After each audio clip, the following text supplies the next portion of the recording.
Hello my dear students, welcome back to my channel and I hope that you all are doing great.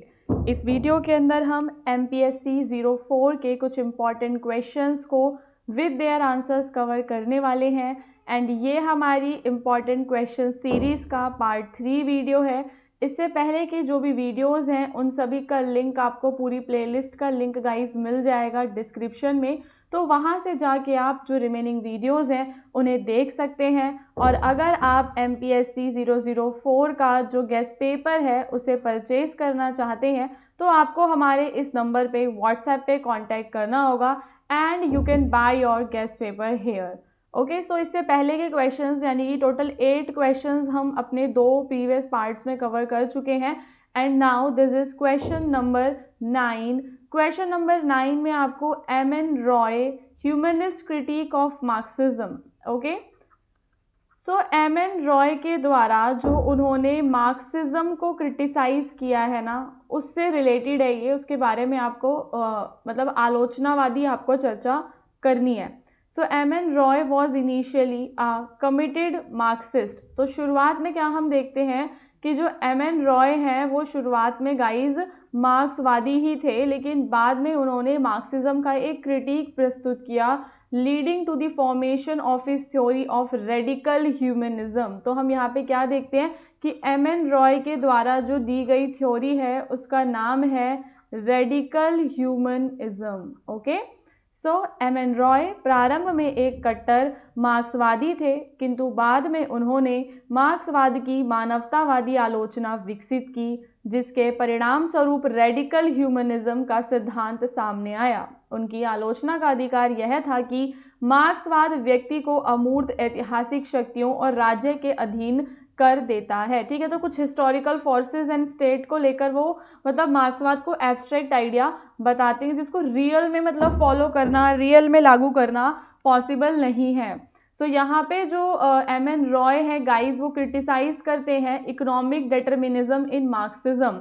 Roy ने मार्क्सवाद के आर्थिक नियतिवाद की आलोचना की और कहा कि सामाजिक परिवर्तन और मानव व्यवहार को केवल आर्थिक कारकों तक सीमित करना नैतिक विवेक और व्यक्तिगत स्वतंत्रता की भूमिका की उपेक्षा करता है। ठीक है, सो देखो वो क्रिटिसाइज कर रहे हैं यहाँ पे, वो मार्क्सवाद के अंदर जो इकोनॉमिक डिटर्मिनिज्म है उसको क्रिटिसाइज कर रहे हैं एंड वो कहते हैं कि that reducing human behavior and social change solely through economic factor। क्योंकि हम क्या देखते हैं कि मार्क्सवाद में केवल इकोनॉमिक फैक्टर्स की बात होती है, केवल इकोनॉमी से वो रिलेटेड है पूरी थ्योरी, उसके अंदर एथिक्स, रीजन, इंडिविजुअल फ्रीडम, इन सब चीज़ों की बात नहीं होती है ना। जब हम मार्क्सवाद का क्रिटिसिज्म, आपने लास्ट ईयर भी पढ़ा होगा कि मार्क्सवाद की पूरी थ्योरी क्या है, सो उसके अकॉर्डिंग है ये कि मार्क्सवाद के अंदर केवल इकोनॉमिक फैक्टर्स को देखा जाता है।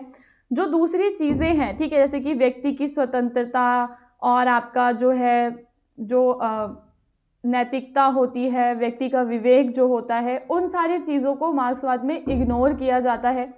ही believed that human consciousness and moral values were equally important in shaping the society. तो क्योंकि देखो मार्क्सवाद क्या कहता है, आर्थिक समानता लाने की बात होती है मार्क्सवाद में, है ना।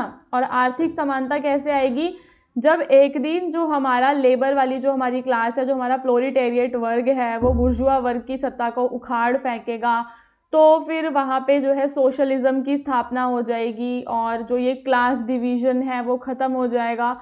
ये सारी चीज़ें मार्क्सवाद में की जाती हैं जो कि टोटली हम देखते हैं कि इकोनॉमी से रिलेटेड है, ऑल थिंग्स आर इकोनॉमिक। लेकिन नैतिक मूल्य, मानव चेतना, इन सबको उन्होंने महत्व नहीं दिया है। इस बात पे M.N. रॉय मार्क्सवाद को क्रिटिसाइज करते हैं। उसके अलावा वो कहते हैं कि जब एक दिन आप मार्क्सिज्म में क्या होता है कि एक दिन ऐसा आएगा जब ये प्रोलेटेरिएट वर्ग है, ये बुर्जुआ वर्ग को उखाड़ फेंकेगा और अपनी खुद की डिक्टेटरशिप ले आएगा। ठीक है, so he opposed the concept of dictatorship of the proletariat. वो कहते हैं कि फिर तो यहाँ पर वापस से अथॉरिटेरियनिज्म आ जाएगा।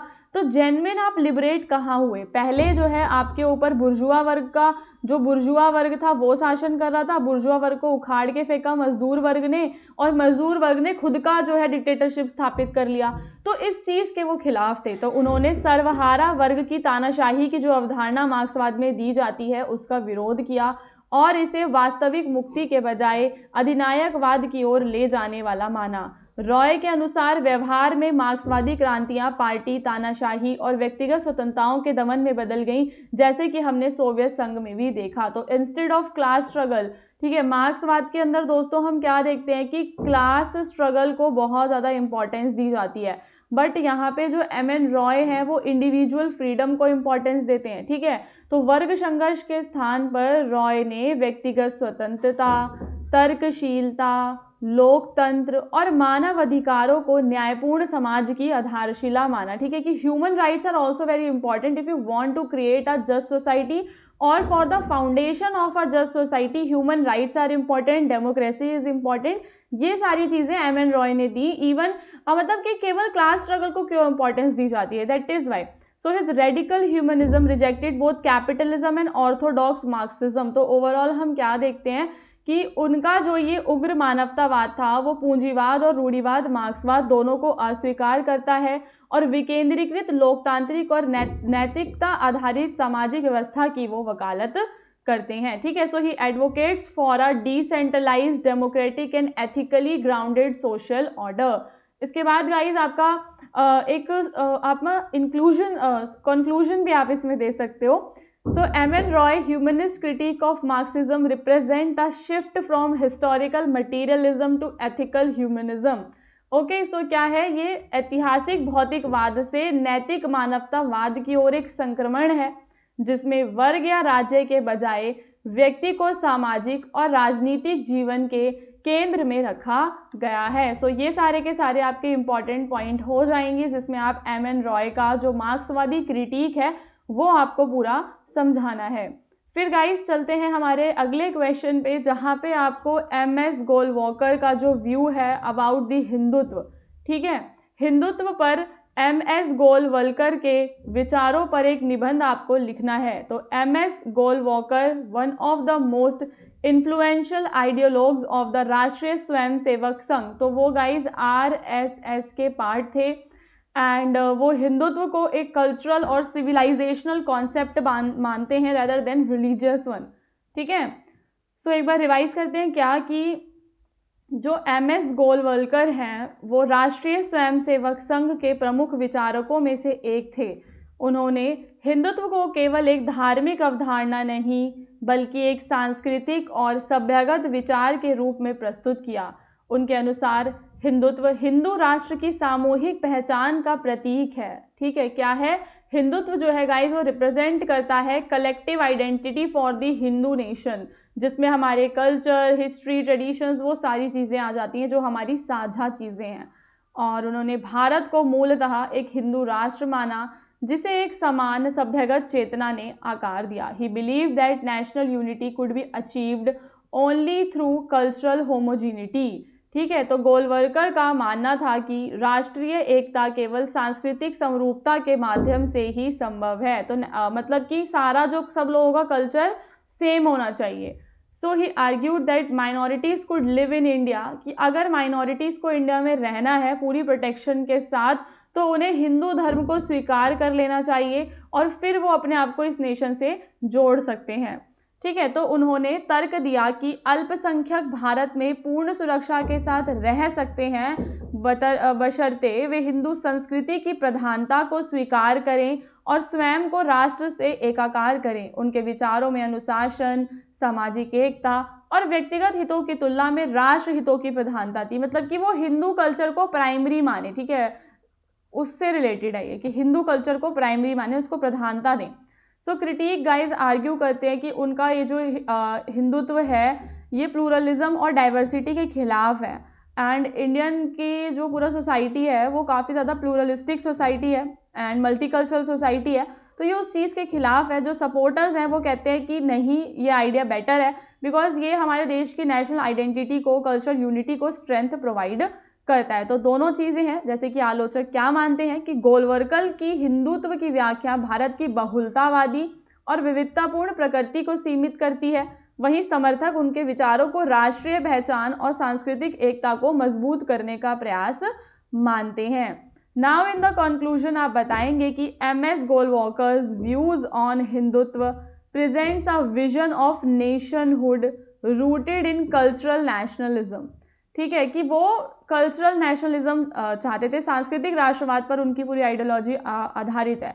ओके, सो निष्कर्षतः हिंदुत्व पर एम.एस. गोलवलकर के विचार सांस्कृतिक राष्ट्रवाद पर आधारित राष्ट्र की एक विशिष्ट परिकल्पना प्रस्तुत करते हैं, जिसका प्रभाव हम आज भी भारत में देख पाते हैं, है ना। जब भी कोई पॉलिटिकल आइडियोलॉजिकल डिबेट्स होती हैं वहाँ पे इसका प्रभाव देखा जा सकता है।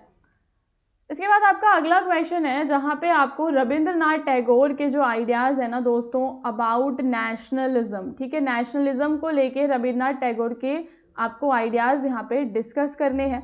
सो Rabindranath Tagore was a great poet, he was a philosopher and also a thinker who critically examine the idea of nationalism. So उन्होंने राष्ट्रवाद की अवधारणा का एक आलोचनात्मक विश्लेषण किया था। गाइज एक चीज़ मैं आपको बताना चाहती हूँ कि अगर आपने MPSC 004 का जो गेस्ट पेपर है वो परचेज किया है तो आप ऑन व्हाट्सएप जो यूट्यूब क्लासेस के 3 मतलब PDF है ना, तीनों एक YT PDF जिसको हम बोलते हैं यूट्यूब PDF, आप वो ले सकते हैं। जस्ट आप एक मैसेज कर देना that I have bought the guest paper, kindly send me the YouTube PDF also, तो वो आपको भेज देंगे। ओके, MPSC 004 के लिए मैं बात कर रही हूँ बिकॉज जो यूट्यूब पे क्वेश्चंस हैं अगर उसमें वो सेम आपको गेस्ट पेपर में बाई चांस नहीं मिलता है, कोई क्वेश्चन रह जाता है तो वहाँ से वो आपके लिए हेल्पफुल होगा। ठीक है, चलो, तो रविन्द्रनाथ टैगोर जो है एक ग्रेट पोइट थे, एक फिलोसोफर और एक थिंकर थे जिन्होंने क्रिटिकली नेशनलिज्म को पूरा एग्जामिन किया। He expressed his views mainly through essay, lecture और जो नेशनलिज्म के वर्क होते हैं उन सब के माध्यम से उन्होंने अपने व्यूज़ को पूरा क्या किया है, एक्सप्रेस किया है। नेशनलिज्म उनके लिए एक पॉलिटिकल और मैकेनिकल कॉन्सेप्ट था जो कि बोरो किया गया वेस्ट से।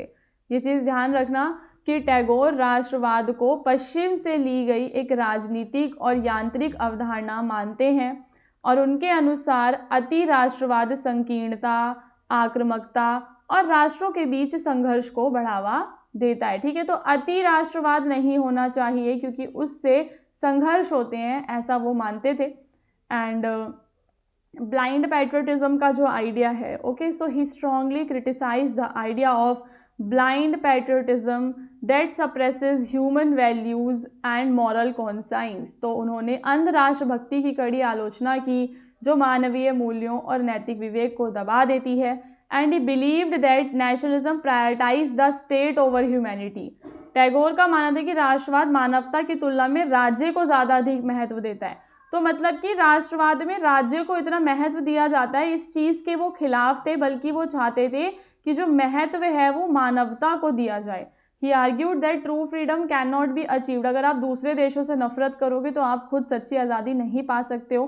सो he also supported India's freedom struggle. Tagore rejected violent and aggressive nationalism को वो अस्वीकार करते हैं। एंड वो उनके लिए किन चीज़ों की गाइस वैल्यू ज़्यादा है, यूनिवर्सल ह्यूमनिज्म, हार्मनी, कोऑपरेशन देशों के बीच में, इन सारी चीज़ों की ज़्यादा उनके लिए वैल्यू है। And for Tagore India strength lies in its spiritual and cultural values not in political nationalism. मतलब कि पॉलिटिकल नेशनलिज्म हमारे इंडिया की सारी वैल्यूज़ को नहीं दर्शाता।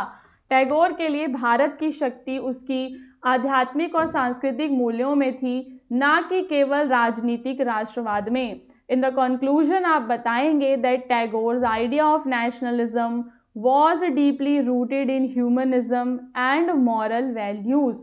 He warned against aggressive nationalism and advocated a world based on peace, unity and mutual respect. तो guys वो एक ऐसा वर्ल्ड चाहते थे जहाँ पे एग्रेसिव नेशनलिज्म ना हो, बिकॉज उससे देशों के बीच में नफरत फैलती है and you can not achieve true freedom. अगर आप किसी देश से नफरत करते हो तो उन्होंने आक्रामक राष्ट्रवाद के प्रति चेतावनी दी और शांति, एकता और पारस्परिक सम्मान पर आधारित विश्व की वो कल्पना करते हैं। नाउ-अ-डेज उनके जो आइडियाज़ हैं वो काफ़ी ज़्यादा रेलेवेंट है, बिकॉज जो भी हम कॉन्फ्लिक्ट देखते हैं एक्सट्रीम नेशनलिज्म को लेकर हमें वो देखने के लिए मिलता है। तो मतलब उनके आइडियाज़ आज भी प्रासंगिक हैं। तो ये सारे आइडियाज़ आपको टैगोर वाले बता देने हैं। और अब हम चलते हैं हमारे लास्ट क्वेश्चन पे, जिसमें आपको डिस्कस करना है ज्योतिबा फुले को एज अ सोशल रिफॉर्मर। तो Jyotiba Phule was one of the most prominent social reformers of the 19th century India. तो ज्योतिबा फुले गाइस कौन है? आपके 19वीं जो 19th सेंचुरी इंडिया है वहाँ के प्रमुख समाज सुधारकों में से वे एक थे। एंड उन्होंने अपनी पूरी लाइफ को गाइस डेडिकेट कर दिया था in the eradication of caste oppression, gender inequality and social injustice. तो जातिगत उत्पीड़न, लैंगिक असमानता और सामाजिक न्याय के उन्मूलन के लिए उन्होंने अपनी पूरी लाइफ को समर्पित किया। रिजिड कास्ट सिस्टम, ब्राह्मणों के डोमिनेंस के वो खिलाफ थे और उन्होंने गाइस जो नेचर था कास्ट हायरार्की का पूरा जो उसको एक्सपोज किया इन हिज राइटिंग कॉल्ड गुलामगिरी नामक किताब में। And he was the pioneer of women education also. तो ज्योतिबा फुले भारत में महिला शिक्षा के अग्रदूत थे along with his wife Savitri Bai Phule. तो अपनी पत्नी सावित्री बाई फुले के साथ मिलकर उन्होंने 1848 में पुणे में लड़कियों के लिए पहला विद्यालय स्थापित किया। And he worked for the education of lower caste communities. ठीक है, तो जो भी लोअर कास्ट की कम्युनिटीज़ होती थी उनके लिए, जो उस टाइम पे जिन लोगों को अनटचेबल समझा जाता था उनके लिए वो काम करते थे। सत्यशोधक समाज की उन्होंने स्थापना की और इसके पीछे का रीज़न गाइस ये था बिकॉज वो सोशल इक्वालिटी को और रैशनल थिंकिंग को प्रमोट करना चाहते थे। ठीक है, उसके अलावा वो धर्म में जो भी रूढ़िवादिताएं हैं उसके वो खिलाफ थे।